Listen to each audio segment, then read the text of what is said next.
প্রতি শুক্রবারে আল্লাহ দাওয়াত খাওয়াবে। আল্লাহকে দেখতে দেদি জাদা হুসনা ওয়া জামালা, রূপ বাড়তে দেরি হবে না। কত কোটি আইটেম খাওয়াবে আল্লাহই জানে। তারপরে আল্লাহ বিশেষ শুক্রবারে এক ড্রেস পরাবে সবাইকে, নারীকে আলাদা, পুরুষকে আলাদা। তারপরে আল্লাহ সুঘ্রাণ লাগায় দিবে। তারপরে আল্লাহ গিফট দিবে, এত দিবে যে দুনিয়ার সমস্ত ট্রাক জমা করলে একজনেরটা নেওয়ার জন্য যথেষ্ট হবে না। ফেরেশতা জান্নাতে পৌঁছায় দিবে। তারপরে কুদরতি হাতে গ্লাস নিবেন, ঠোঁটে লাগায়া আল্লাহ পান করায় দিবে। সাকাহুম রব্বুহুম শারাবান তাহুরা। প্রতি শুক্রবারে আল্লাহ নিজের কুদরতি হাত দিয়ে পান করায় দিবে। প্রতি শুক্রবারে চেহারা চেঞ্জ হবে। এটার কারণ কি জানেন? কারণ কি জানেন? মনে হয় বোঝেন না, ঠিক না? দেখেন না, মাঝে মাঝে দেখতে দেখতে দেখতে দেখতে একটাই তো দেখে। সকালে দেখে তো একটাই দেখে, দুপুরে দেখে তো একটাই দেখে, বিকালে দেখে তো একই চেহারা দেখে, ঠিক না? দেখতে দেখতে মাঝে মাঝে কি বিরক্তি ভাব আসে, ঠিক না? বিরক্তি সূচক কথা বলে যার কাছে পুরা জীবন দিয়া গেছে, বয়স বাইরে গেছে, এখন ওনার কাছে গেলে উনিও বিরক্ত হয়। স্মরণা মনে হয় বোঝে নাই বয়স্করা। এই জন্য প্রতি শুক্রবারে চেহারা চেঞ্জ হবে। হ্যাঁ, দুজনে চেঞ্জ হবে, একজন না। নারী আলাদা, পুরুষ আলাদা। ওই জান্নাতের বিনিময়ে কিনবে। সব রাখা আছে। দুনিয়ায় যত ফল আছে প্রত্যেকের জান্নাতে থাকবে। এগুলা ছাড়া কোটি আইটেম নতুন থাকবে, সব রাখা আছে। দুনিয়ার মা বোনরা 500 বৎসর আগে যাবে পুরুষের। কারণ কি জানেন? মা বোনদের দুইটা জন্মগত স্বভাব আছে, কিন্তু এটা জীবনে কোনোদিন পুরা হয় না। একটা হলো নিজেকে সাজাইতে ভালোবাসে, কিন্তু কখনো টাকা থাকলে জিনিস হয় না, কখনো জিনিস থাকলেও সময় হয় না। বাচ্চা কাচ্চার জায়গা মেলায় নিজেকে সাজানোর মতো সাজাইতে পারে না। তো আল্লাহ 500 বৎসর আগে পাঠাবে, বান্দি নিজেকে সাজা। আরেকটা হলো ঘর সাজানোর শখ। আমরা ছোটবেলা দেখতাম, পীড়া চিনেন? পীড়া চিনেন? ঘরের সপ্তাহে 2-3 বার লেপতো, ঠিক না? এখন তো বিল্ডিং শিল্ডিং হয়ে গেছে, পীড়া শিরা নাই, ঠিক না? আগে ছিল তো সপ্তাহে 2-3 বার। আরে 2-3 বার না হোক, একবার তো লেপতই লেপতো, ঠিক না? হ্যাঁ, কেননা বাহির থেকে যেন একটু সুন্দর দেখা যায়। তা আল্লাহ বলবে, বান্দি তোর জান্নাত আমি সাজাইছি। জান্নাত নিজেকে নিজে সাজাইছে। যা তুই মনোপুত না হইলে নিজে সাজা। 500 বৎসর নিজেকে সাজাবে, জান্নাতকে সাজাবে। তারপরে কল দিবে স্বামীকে, আসো রেডি। তো কোরআন বলে ওয়ায়ানকালিবু ইলা আহলিহি মাসরুরা। তখন খুশিতে ছুটতে ছুটতে ছুটতে জান্নাতের দিকে যাবে। আর গেইটে সবাইকে নিয়ে স্বামীকে ইস্তেকবাল করবে। দুনিয়ার স্ত্রীকে দেখা স্বামীও আত্মহারা হয়ে যাবে যে এত সুন্দর কি করে হইলি। কেননা দুনিয়ায় দেখতে দেখতে তো অভ্যস্ত, ঠিক না? বলবে এরকম সুন্দর কি করে হইলি। বলবে আল্লাহ শাস্তে বলছে, শাস্তে গুণ রূপসী হবে, 1,00,000 গুণ। জান্নাতের রানী হবে, রানী। যদি পরশ লাগে আর সোনা যদি হয়, পরশ যদি সোনা যদি, তাইলে আল্লাহ কিনবে কি দিয়া? জান্নাত দিয়া। সব রাখা আছে, সৈকত রাখা আছে জান্নাতে। যেমন বাংলাদেশে 2টা সৈকত, কুয়াকাটা আর কক্সবাজার। যদি এইখানের কেউ যায় থাকে, যুবক, কেউ গেছো কক্সবাজার? হ্যাঁ, যুবক যুবক কেউ গেছো? গেলে তো নিশ্চিত জুতা দেখাইছে। কেননা বারবার তাকাইছে তো জুতা দেখায় দিছে, কেননা সারা দুনিয়া যায় ওইখানে। তো জান্নাতের সৈকত আছে 2টা, সকালে একটা যাবে, বিকালে একটা যাবে। প্রথম যায় আড্ডা দিবে, তারপরে খাওয়া দাওয়া হবে। ওটা খুলতে চাইতেছি না, খাওয়া দাওয়া হবে ওইখানে। যখন ফিরত আসতে থাকবে তো ফালা তা'লামু নাফসুম মা উখফিয়া লাহুম, তো একটা উকি মারবে, ওই লুকানোর ভিতর থেকে আল্লাহ একটাকে বাইর করে ছেড়ে দিবে। হায় হায়, যার চোখে যেটা লাগবে ওইটাই তার। আল্লাহ খুইলা ছেড়ে দিবে, চোখে লাগবে, বুকে লাগতে দেরি হবে না। আর বলবে আনা হুব্বুক লিমাদা আখারতা, কবের থেকে আল্লাহ লুকায় রাখছে, এতদিন পরে আসলি কেন? অপেক্ষা করতে করতে অধীর হয়ে গেছি।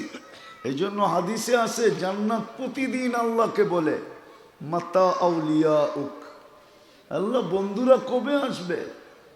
ফল তো পাইকা গেল, নেয়ামত তো উচ্ছায়া পড়তে লাগলো। হুরেরা বলবে আমাদের যৌবন ফাটতে শুরু করলো। যৌবন ফাটা বোঝেন না? মনে হয় বোঝে না, হুজুর মানুষ কোত্থেকে বুঝবো? তা আল্লাহ ডেলি বলে ইসবিরি সাতালকা কি আউলিয়াই, একটু সবুর কর, আমার বন্ধুরা আসতেছে। ওই জান্নাতের বিনিময় দিয়া কিনবে। যদি পরশ লাগলো, কি কি পরশ যদি, ছোঁয়া যদি লাগলো, ছোঁয়া ছোঁয়া যদি লাগলো। কিন্তু আফসোস তো এইখানেই, ছোঁয়া তো লাগায় দিছিলেন। ছোঁয়া যদি রহমতের না লাগতো তাহলে আপনি মানুষ হইলেন তো হইলেন কি করে? সৃষ্টির সেরা হইলেন তো হইলেন কি করে? আল্লাহর রহমতের ছোঁয়া না লাগলে আপনি আর আমি কোনোদিন মানুষ হতাম না। কি মানেন না আপনি? না মানেন না? না বলার মানুষ নিজের ইচ্ছায় মানুষ হয়ে চলে আসছে? হ্যাঁ, কার ইচ্ছা? এটাই তো রহমত। আল্লাহ আপনাকে রহমতের ছোঁয়া দিয়েই মানুষ বানাইছেন, নাইলে আপনি মানুষ হইতেন কোত্থেকা? শ্রেষ্ঠত্বের মুকুট মাথায় লাগতো কোত্থেকা? কুদরতি হাতের ছোঁয়া পাইতেন কোত্থেকা? কেননা আল্লাহ তো আপনাকে আমাকে কুদরতি হাত দিয়ে তৈরি করছেন, সব হুকুম দিয়ে তৈরি করছেন, সব 2 অক্ষরের তৈরি। কয় অক্ষরের? শুধু 2 অক্ষরের, কুন ফাকান। কুন বলতে দেরি, হইতে দেরি হয় নাই, সব 2 অক্ষর দিয়ে তৈরি করছেন। আপনাকে আমাকে কুদরতি হাত দিয়ে তৈরি করছেন। জিবরিলও 2 অক্ষরের তৈরি, নিজের আরশটাও 2 অক্ষরের তৈরি, এমনকি নিজের কুরসিটাও 2 অক্ষরের তৈরি। শুধু 4 জায়গায় কুদরতের হাত লাগছে। খালাকা আদম বিয়াদি, আমাদেরকে বানাইছেন কুদরতি হাত দিয়া। খালাকা কলম বিয়াদি, কলম বানাইছেন কুদরতি হাত দিয়া। কাতাবাত তাওরাত বিয়াদি, তৌরাত কিতাব লেখছেন নিজের কুদরতি হাত দিয়া। ও খালাকা জান্নাতা আদন বিয়াদি, আর এই উম্মতকে যেই জান্নাত দিয়া কিনবে ওটা বানাইছেন কুদরতি হাত দিয়া। আমাদেরকে যেই জান্নাত দিয়া কিনবে ওটাকে কুদরতি হাত দিয়া বানাইছেন। যদি রহমতের ছোঁয়াই না লাগতো তা আল্লাহর কুদরতি হাতের ছোঁয়া পাইতেন কোত্থেকা? এই জন্যই তো মানুষ সৃষ্টির ভিতরে সবচেয়ে সেরা। কেননা সব হুকুমের তৈরি, এটা কুদরতি হাতের তৈরি। এই জন্যই তো মানুষ সৃষ্টির ভিতরে সবচেয়ে সুন্দর। মানুষের চেয়ে সুন্দর কোনো সৃষ্টি নাই। মানুষের চেয়ে সুন্দর কোনো সৃষ্টি নাই। যদি হইতো তাহলে মিশরের মেয়েদের কথা সত্য হইতো। ইসুফ আলাইহিস ইসলামকে দেখা বলছিল, মা হাসা লিল্লাহি হাদা বাশার ইন হাদা ইল্লা মালাকুন কারীম। এটা মানুষ হইতেই পারে না, এটা ফেরেশতা হবে। আল্লাহ বলে ফেরেশতা এত সুন্দর হয় না, কেননা ওটা হুকুমের তৈরি, 2 অক্ষরের তৈরি। মানুষই এত সুন্দর হয় কেননা এটা কুদরতি হাতের তৈরি। মানুষের চেয়ে সুন্দর গঠন আল্লাহ কাউকে দেন নাই। যদি দিতেন তাহলে 4 কসম কেন খাইতেন? আল্লাহ 4 কসম খাইছেন, ওয়াত্তিন ওয়াজ্জাইতুন ওয়াতুরি সিনিন ওয়াহাদাল বালাদিল আমিন লাকাদ খলাকনাল ইনসানা ফি আহসানি তাকওয়িম। মানুষ তোর চেয়ে সুন্দর গঠন আমি কাউকে দেই নাই। আমার মনে হয় এই জন্যই, মানবে কিনা ওলামারা বলার আবার জানি না, আমার মনে হয় এই জন্যই কারিগর কখনো কোনো জিনিস বানায়, কিন্তু মাঝে মাঝে 2-1টা এমন সুন্দর হয় যে কারিগর নিজেই অবাক হয়ে যায় যে এত সুন্দর হইল তো হইল কি কইরা। তো সমগ্র সৃষ্টি বানানোর পরে মানুষ যখন বানাইছেন তো আল্লাহ নিজেই ভাবতেছেন এত সুন্দর। সর্বদিকে শ্রেষ্ঠত্বের মুকুট আর কার মাথায় দিব? তোর মাথায় দিয়া দিব। শ্রেষ্ঠত্ব যখন দিলাম তো দুনিয়ার কাকে দিব? তোকেই দিয়া দিলাম। আল্লাহ দুনিয়া দিলেন, আখেরাত। আল্লাহ বলে দুনিয়াই যখন দিয়া দিলাম, আখেরাত আর কি করবো? এটাও তোকে দিয়া দিলাম। যখন দুটোটাই দিলাম তো বাকি সৃষ্টি আর কি করব? ওটা তোর অধীন করে দিলাম। এই জন্য ফেরেশতা আমাদের অধীন, ফেরেশতা আমাদের অধীন। এই শরীরটা ফেরেশতা দ্বারা পরিচালিত। প্রযুক্তি দিয়া যদি পরিচালিত হইতো তাইলে একজনের বডি পরিচালনা করার জন্য বিরাট বড় একটা প্রজেক্ট লাগতো। দেখামু 2-1টা দেখামু। খাওয়া যখন মুখের কাছে নেন তো ঘ্রাণ কে বলে? কে? কত দ্রুত বলে? নিতে দেরি, বলতে। আচ্ছা, এটা যদি প্যাথোলজি সেন্টারে টেস্ট করতে হইতো তাহলে ওনাকে জিজ্ঞাসা করেন তো টাইম কত নিত? সামান্য একটা টেস্ট হইতে করতে আজকালকার অনেক সময় নিয়ে নেয়, ঠিক না? তাহলে সিরিয়াল কত লম্বা দিতে হতো, টাকা কত খরচ হতো, মনে হয় বুঝাইতে পারি না। গেল গ্রানেরটা, গ্রান বইলা দিল মুখে যাবে, এখনো আরো 3 বার চেকিং বাকি। গ্রান বইলা দিল যে মুখে যাবে, সর্বপ্রথম জিহ্বা টেস্ট করলো স্বাদ ঠিক আছে কিনা। যদি 7টা প্রযুক্তি দিয়ে আপনার করতে হইতো তাহলে কত বড় একটা মেশিন লাগতো। ওটাকে চালানোর জন্য অপারেটর লাগতো, কতক্ষণ সময় নিত। জিহ্বা তো টাচ করতে দেরি, বলতে দেরি করে না, স্বাদ ঠিক আছে, পেটে যাবে। কিন্তু তারপরও পেটে যায় না, আবার দাঁত চেক করে কোনো কণা জাতীয় কিছু আছে কিনা, চতুর্থবার আবার জিহ্বা আবার চেক করে যে আঁশ জাতীয় কিছু আছে কিনা। যদি এটা টেকনোলজি দিয়ে করতে হতো তাহলে মনে হয় সকালের নাস্তা 3-4 দিন পরের সকালেই খাইতে হতো, দুপুরের খানা মনে হয় 6 দিন পরে যে দুপুরে খাইতে হতো, রাত্রের খাওয়া হয়তো 1 সপ্তাহ পর রাত্রে যে খাইতে হতো। এতক্ষণে আপনি সাইজ হয়ে যেতেন, এতে কোনো সন্দেহ নাই, ঠিক না? সত্য তো? ফেরেশতা দ্বারা এটা পরিচালিত, কুদরত দ্বারা পরিচালিত। এই জন্য আল্লাহ বলে সৃষ্টির ভিতরে তুই সবচেয়ে সুন্দর। এত সুন্দর সবকিছু দেওয়ার পরে আরেকটা বলছেন যে সৃষ্টি তোকে ভালোবাসুক আর না বাসুক, আমি তো ভালোবাসা ফেললাম। হাদিসে আছে ইন্নী লাকা মুহিব্বা, ইয়া ইবনা আদম ইন্নী লাকা মুহিব্বা, ও আদম সন্তান, ও মানুষ, আমি তোকে ভালোবাসি। ফাবি হুব্বি কুল্লি মুহিব্বা, আমার ভালোবাসার কসম তুই আমাকে একটু ভালোবাসা দেখা। তো যদি রহমতের ছোঁয়া না লাগতো, পরশ না লাগতো, তা আপনি কোনোদিন মানুষ হইতেন না, আমিও মানুষ হইতাম না। রহমতের ছোঁয়া লাগছে বিদায়ী মানুষ, কিন্তু হইলে কি হবে? রাগ হয়ে যাবেন?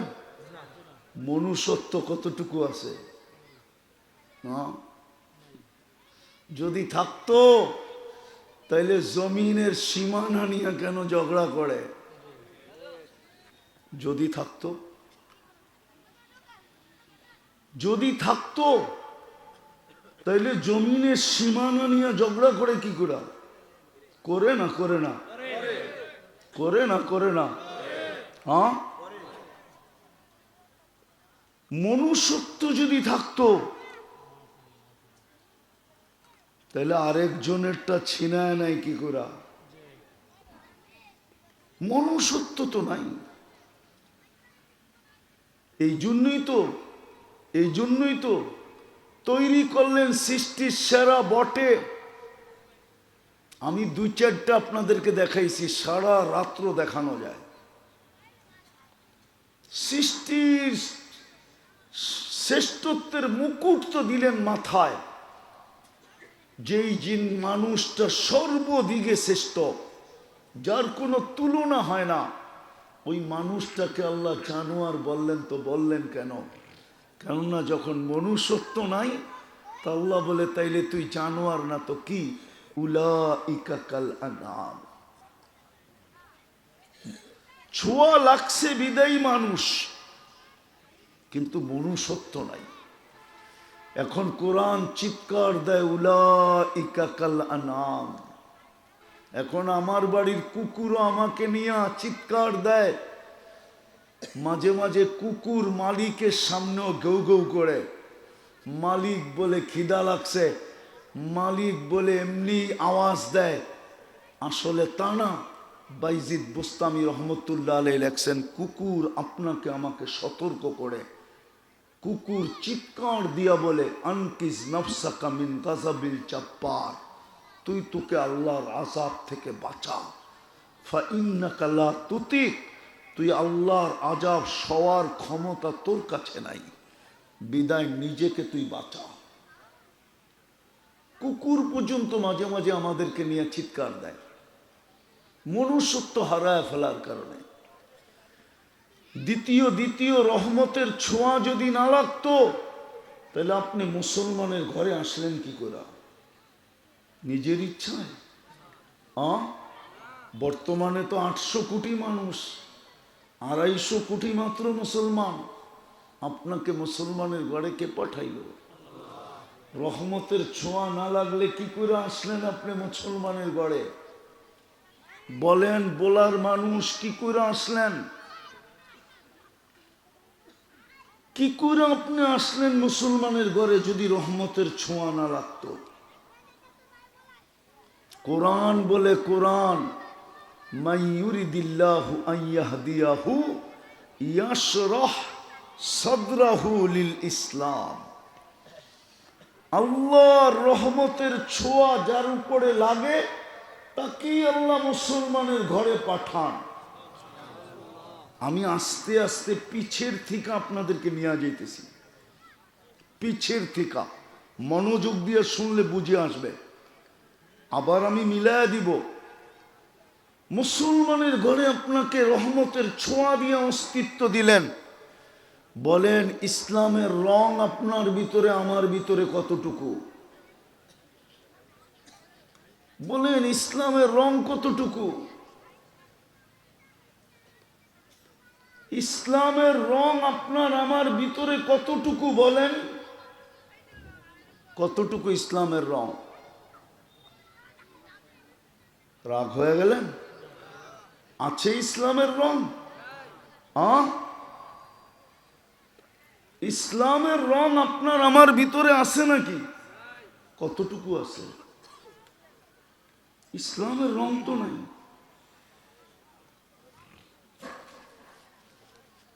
ইসলামের রং তো আপনার আমার ভিতরে নাই। যদি ইসলামের রঙই থাকতো তাহলে মুসলমান দ্বারা অতিষ্ঠ হয় কি করে? হাদিস তো বলে আল মুসলিম মান সালিম আল মুসলিমুন। কমসে কম এটা মুসলমানের হাতে অতিষ্ঠ হয় কি করে? নির্যাতিত হয় কি করে? নিষ্পেষিত হয় কি করে? দীক্ষিত হয় কি করে? ঘৃণিত হয় কি করে? লাঞ্ছিত হয় কি করে? বঞ্চিত হয় কি করে? আজকে তো সমাজে একজন আরেকজনের দ্বারা নির্যাতিত, বড়র দ্বারা ছোট নির্যাতিত, শক্তিশালীর দ্বারা দুর্বল নির্যাতিত, টাকাওয়ালার দ্বারা গরিব নির্যাতিত, পদালার দ্বারা পদহীনরা নির্যাতিত। না নির্যাতিত না? নির্যাতিত না? মুসলমানের ঘরে তো আপনাকে অস্তিত্ব দিলেন। চিনেন? ইসলামের লাভ জানেন? যদি ইসলাম গুরুত্বপূর্ণ না হইতো তাহলে আল্লাহ কেন বলতেন ওয়ালা তামুতুন্না ইল্লা ওয়া আনতুম মুসলিমুন? এটা আপনাকে থ্রেট দিছে, আল্লাহ সতর্ক করছে, আমি রহমতের ছোঁয়া দিয়া তোকে মুসলমানের ঘরে অস্তিত্ব দিলাম, খবরদার যদি ইসলাম ছাড়া আসি, খবরদার যদি তুই ইসলাম ছাড়া আসি। থ্রেট দিছেন আপনাকে। কালকে কি চেহারা দেখাবেন? না বরিশালের প্রবাদ বাক্যই বলবেন? এই অঞ্চলের একটা প্রবাদ বাক্য আছে, যদিও বরিশালের ভাষার সাথে আপনাদের মিল নাই, তো মুই কি কম বুঝি? মোরে বুঝাইতে হইবে, মোরে জ্ঞান দিতে হইবে না। জানেন এটা বরিশালে যে আছে? কি এটাই ভাবতেছেন? মুসলমানের ঘরে আপনার জন্ম, রহমতের ছোঁয়া দিয়ে আপনাকে মুসলমানের ঘরে অস্তিত্ব দিচ্ছেন। এই জন্যই বলছেন তোমাকে রহমতের ছোঁয়া দিয়া মুসলমানের ঘরে পাঠাইলাম, খবরদার যদি ইসলাম ছাড়া আসলা। ওয়ালা তামুতুন্না ইল্লা ওয়া আনতুম মুসলিমুন। এটা আল্লাহর সতর্কবাণী, খবরদার, তাইলে আমি তোমাকে কিনব না, জান্নাতের বিনিময়ে কিনব না। ভাগ্য তো খুলা দিছিলেন বটে, হায় হায় হায় হায়, রং হারা হয়ে আজকে এই দুরবস্থা। তৃতীয় দেখাইতেছি, তৃতীয়, রহমতের ছোঁয়া যদি না লাগতো তো আপনি উম্মতে মোহাম্মদী হইতেন কি করে? যেই উম্মত হওয়ার জন্য নবীরা চোখের পানি ঝরাইলেন, যেই উম্মতের হাতের ছোঁয়া পাওয়ার জন্য দানিয়াল আলাইহিস সালাম মৃত্যুর পরেও 2500 বৎসর অপেক্ষা করলেন। আমি মনে হয় আপনাদেরকে বুঝাইতে পারতেছি না, আপনাদের চেহারায় বলে আমি আপনাদেরকে বুঝাইতে পারতেছি না। দানিয়াল আলাইহিস সালাম মৃত্যুর পরেও ২৫০০ বছর অপেক্ষা করছেন শুধু উম্মতে মুহাম্মদীর হাতের ছোঁয়ার মাধ্যমে কাফন আর দাফনের জন্য। সাহাবায়ে কেরাম ওনাকে কাফন পরায়া দাফন করছেন। আল্লাহর রসুল সুসংবাদ দিছিলেন, আসবে একদিন সময়, ইরাক হবে স্বাধীন, পাবে তোমরা দানিয়াল আলাইহিস সালামকে, যিনি তোমাদের অপেক্ষায় অপেক্ষমান। ওই রসুলের উম্মত বানাইলেন, রহমতের ছোঁয়া দিয়া বলার মানুষ, ভাগ্য খুলা দিলেন। ভাগ্য দৌলত খান না আপনাদের থানার নাম? বুরহানুদ্দিন, ঠিক না? হ্যাঁ, বুরহানুদ্দিনের মানুষ, ভাগ্য খুলা দিলেন। ভাগ্য ৮০ বৎসরের বুড়াও যদি দৌড়ায়া, ৮০ বৎসরের বৃদ্ধ যদি ৮০ বৎসর দৌড়াইতে দৌড়াইতে একটা রাত্র শুধু নিতে পারে, ধরতে পারে, একটা রাত্র যদি পাইতে পারে, মারা যাওয়ার পরে আল্লাহর সামনে উপস্থিত যদি হয়, আর আল্লাহ যদি জিজ্ঞাসা করে কি নিয়ে আসছিস, তো বুক ফুলাইয়া বলতে পারবে এক রাত্র নিয়ে আসছি, এক রাত্র। আল্লাহ যদি রাগ হইয়া জিজ্ঞাসা করে কিরে, এক বৎসরেই তো ৩৬৫টা রাত্রি, ৮০ বৎসর রাত্রের সংখ্যা কত হয়, তুমি শুধু এক রাত্র নিয়ে আসো, মানি? আবারও চিৎকার দিয়া বলতে পারবে এক রাত্রই তো ৮৩ বৎসর ৪ মাস। আমি তো ৮০ বৎসর ছিলাম, ৮০ থেকে ৮০ বাদ দিয়া দেন, ৩ বৎসর ৪ মাসের পাওনা আমি আপনার কাছে, আপনি আমার কাছে পাবেন। তো পাবেন কি কইরা? আপনি কি কোরআনে বলেন নাই লাইলাতুল কদরি খায়রুম মিন আলফি শাহর? আপনার এই ভাগ্য খুলল কিভাবে? মুহাম্মদুর রাসূলুল্লাহর উম্মত হওয়ার কারণে। রহমতের ছোঁয়া দিয়ে তো আপনাকে উম্মত বানাইলেন। আদম আলাইহিস সালাম তো এই জন্যই বলে, যদিও আমি প্রথম মানুষ, যদিও আমি প্রথম নবী, যদিও আমি প্রথম রসুল, প্রথম মানুষ, প্রথম নবী, প্রথম রসুল, শুধু একটা ভুলের কারণে আমাকে ৩৫০ বৎসর কাঁদাইলেন। জান জান জান, বুরহানুদ্দিনের ওলামাদেরকে জিজ্ঞাসা করেন, বোলার ওলামাদেরকে জিজ্ঞাসা করেন কতদিন কাঁদাইছেন। শুধু ভুলের কারণে, গুনাহ না, ভুল, ৩৫০ বৎসর কাদায়া মাফ করছেন। কিন্তু আপনার ভাগ্য এরকম খুলছেন, সারাদিন গুনাহ করে, রাত্রে আল্লাহ ডাইকা ডাইকা মাফ করে দেয়। বিশ্বাস হয় না? না, মনে হয় না। হয়? এই জন্যই তো ইমাম বুখারী রহমতুল্লাহ আলাইহি লেখছেন, রাতের ৩ ভাগের ১ ভাগ যখন অতিবাহিত হয়ে যায়, তো আল্লাহ প্রথম আকাশে আইসা ডাকতে থাকে, হাল মিন মুস্তাগফির ফাগফির আলা, কে আসিস মাপ চাবি, আমি মাফ করে দিব। কিন্তু আফসোস তো এইখানে, জানি না এই মজমায় কেউ আছে কিনা যে ঘুমানোর সময় হাত উঠায় ঘুমায়। একজনও তো মনে হয় হবে না, একজনও মনে হয় নাই যে ঘুমানোর সময় হাত দুটা উঠায়া ঘুমায়।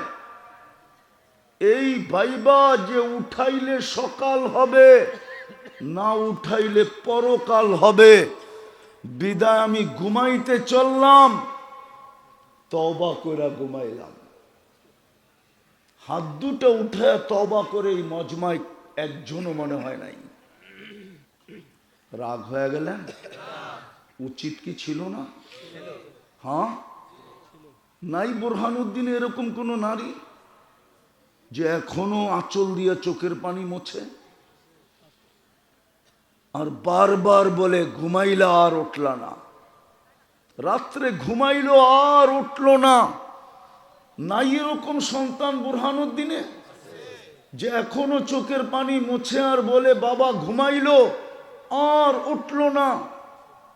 নাই এরকম কোনো বাবা যে সন্তান ঘুমাইলো আর উঠলো না? উচিত তো ছিল হাত দুটা উঠায় ঘুমানো। কপাল তো খুলে দিছিলেন, কিন্তু আফসোস রহমতের ছোঁয়া লাগলে তো লাগলে কি হবে, সোনা বানাইলে তো বানাইলে কি হবে, নবীর আদর্শ তো আমাদের ভিতরে নাই। সাফাতের আশা তো সবাই রাখি, ঠিক না? এত সস্তা।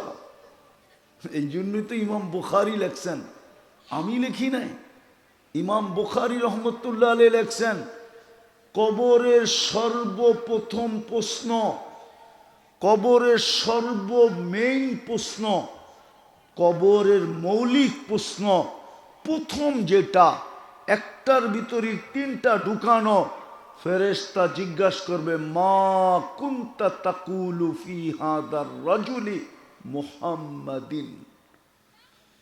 বুখারী শরীফে আছে কিতাবুল জানায়েজ, এক পারার ভিতরে হাদিস দুইবার আছে। ওলামা থাকলে যে তাহকিক করে নিয়েন। প্রথম জিজ্ঞাসা করবে ওই ব্যক্তির আদর্শে কতটুকু আদর্শবান ছিলা। এক রাত্র ধরতে পারলেই 83 বছর 4 মাস হতো।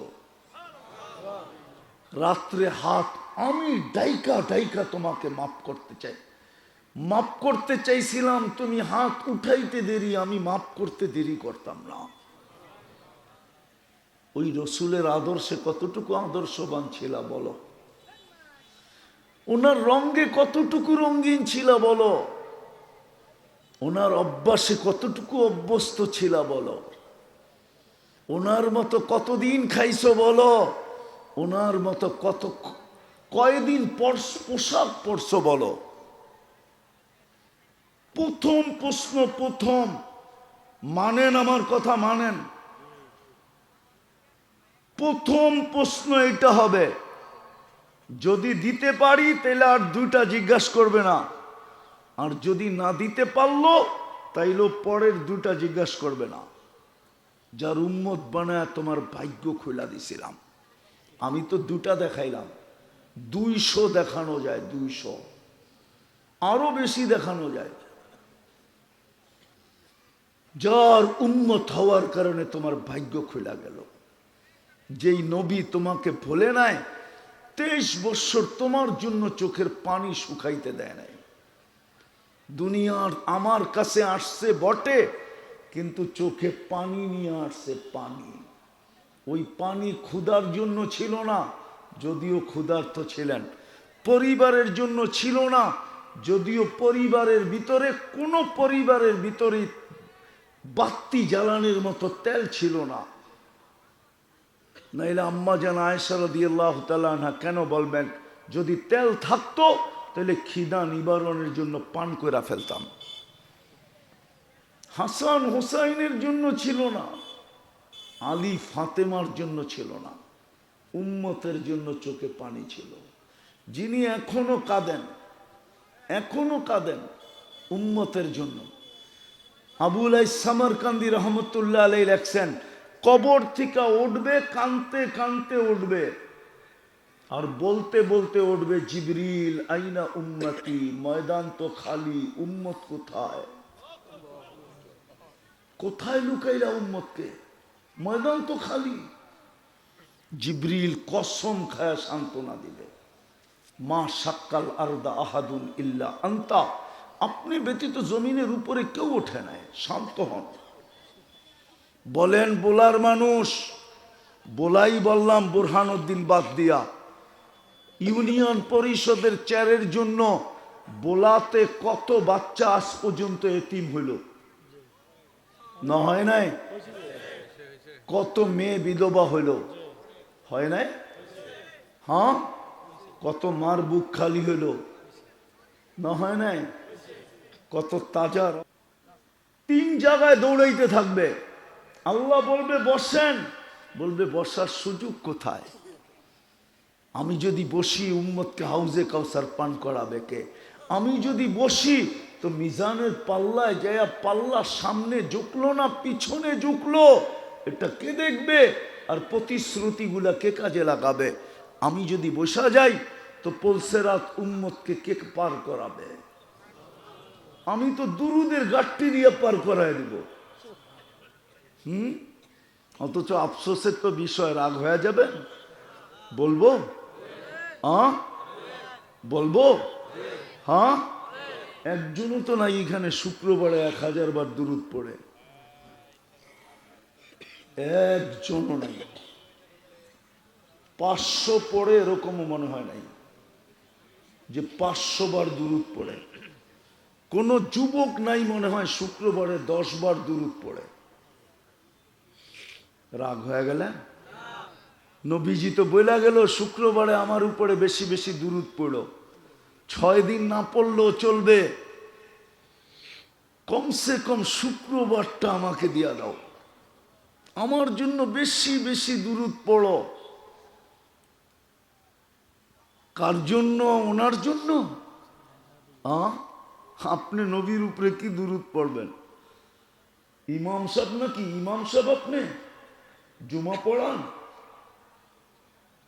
প্রতি জুমাই তো আপনাদের ইমামরা পড়ে ইন্নাল্লাহা ওয়া মালাইকাতাহু ইউসাল্লুনা আলান নবী ইয়া আইয়ুহাল্লাযীনা আমানু সাল্লু আলাইহি ওয়া সাল্লিমু তাসলিমা।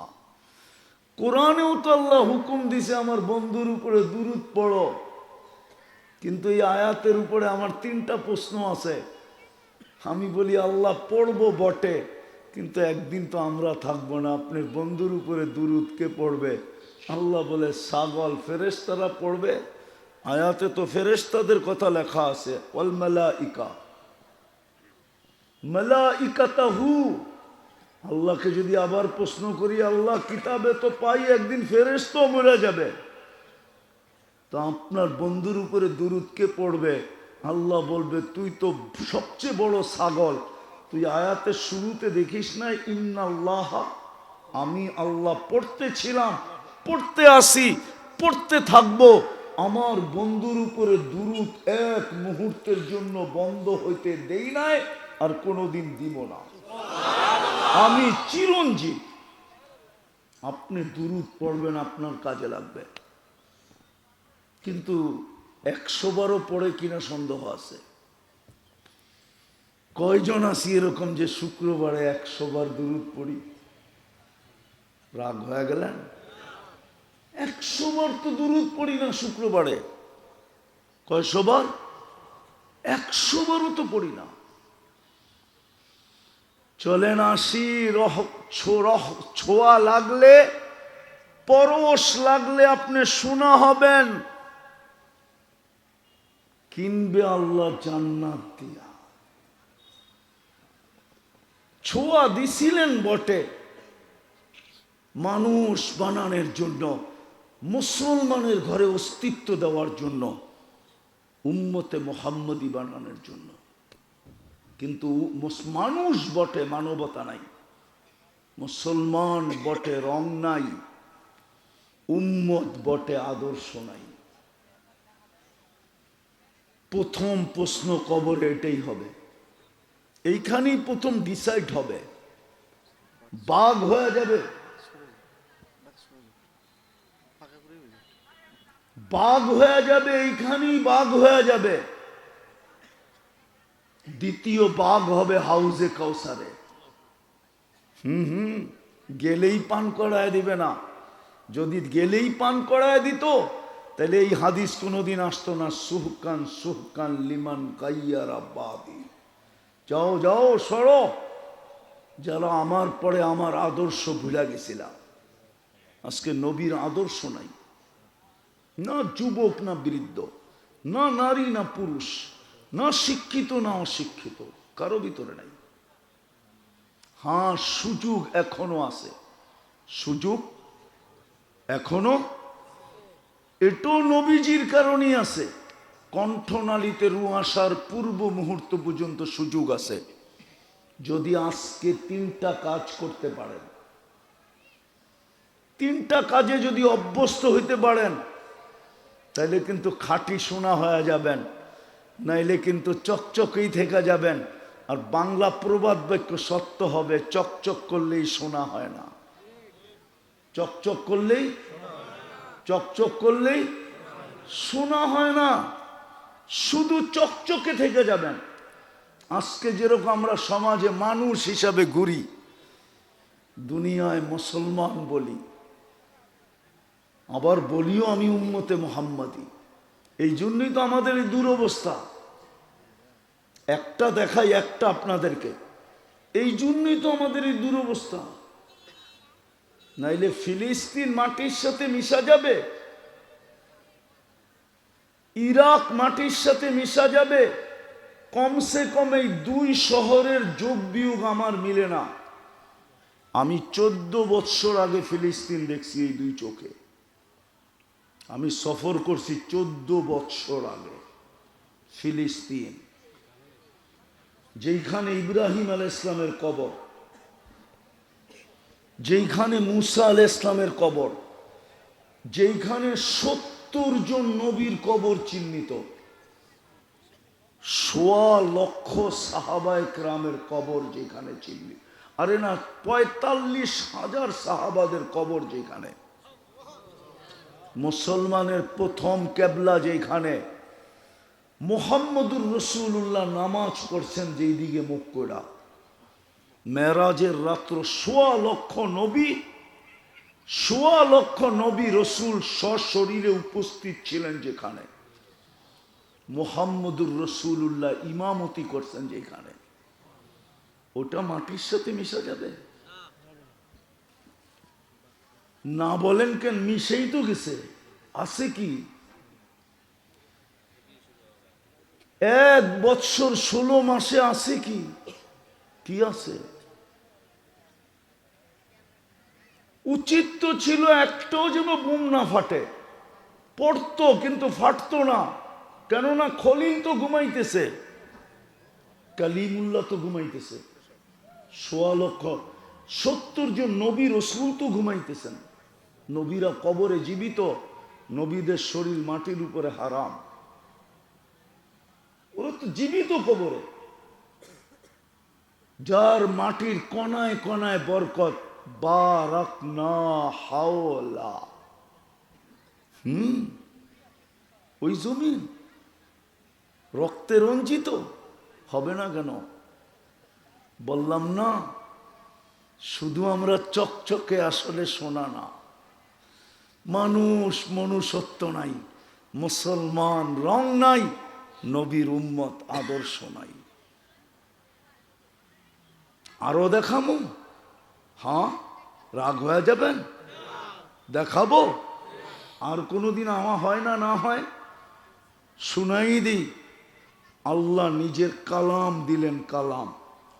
বলেন তো এখানে কয়জন আছে পড়তে পারে না, কোরআন পড়তে পারে না? তাতে কিছু আসে যায় না, ডেলি কোরআনটাকে নেয় আর খুইলা একবার চোখ বুলায়। কয়জন আছে এখানে? ও তো মাদ্রাসার ছেলে।